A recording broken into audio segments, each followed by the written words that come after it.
Nagpaalala ang Philippine Charity Sweepstakes o PCSO sa mga pasyenteng humihingi ng tulong para sa mga bayarin nila sa ospital.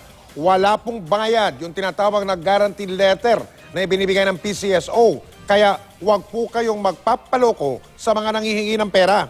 Nakatutok si Maki Pulido.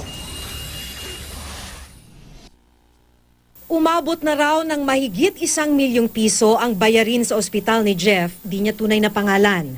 Kaya't kapit sa patalim siyang pumayag na magbigay ng pera sa isang Angie Alquero, kapalit ng pangakong mabilis maipapalabas ang guarantee letter mula sa PCSO o Philippine Charity Sweepstakes Office. Sabi raw ni Alquero, marami siyang koneksyon sa PCSO kaya't sisiw ang pagkuha ng guarantee letter o ang garantiya mula sa PCSO na sila ang magbabayad sa pagpapaospital bilang tulong sa mga mahihirap na pasyente. Ang kapalit nun, marami daw po kaming kakausapin sa loob at hindi naman kikilos yun kung hindi namin mabibigyan ng tinatawag niyang SOP.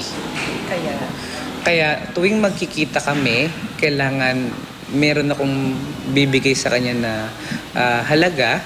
600,000 ang ipinangako sa kanya, kaya't nagbigay daw si Jeff ng 149,000 pesos. Pero 200,000 na guarantee letter lamang ang natanggap niya. Kung si Jeff nakakuha ng guarantee letter, si Ana walang nakuha ni 5 kahit nagbayad pa umano siya kay Alquero ng 90,000 pesos. Kahit 90,000 to, umasa ako dun sa sinabi niya may 300,000 ako na makukuha sa PCSO. So hiniram ko din yun na parang... Ipinagbigay alam ng GMA News sa PCSO ang nangyari umano kina Jeff at Ana. Bagamat aminadong may mga katulad na insidenteng naiulat sa kanila noon, naniniwala ang PCSO na wala silang tauhan nakakuntsaba ng umano'y kausap ng biktima. Wala rin daw silang tauhang nagngangalang Angie Alquero. Wala akong paniniwala na meron akong mga empleyado na involved sa ganito.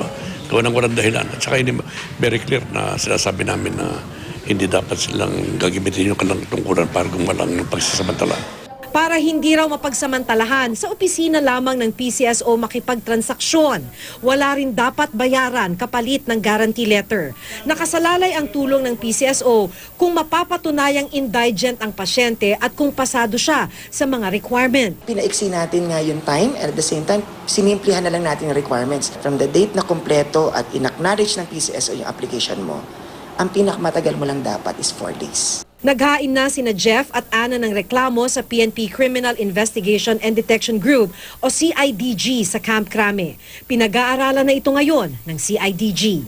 Maki Pulido, nakatutok, 24 oras.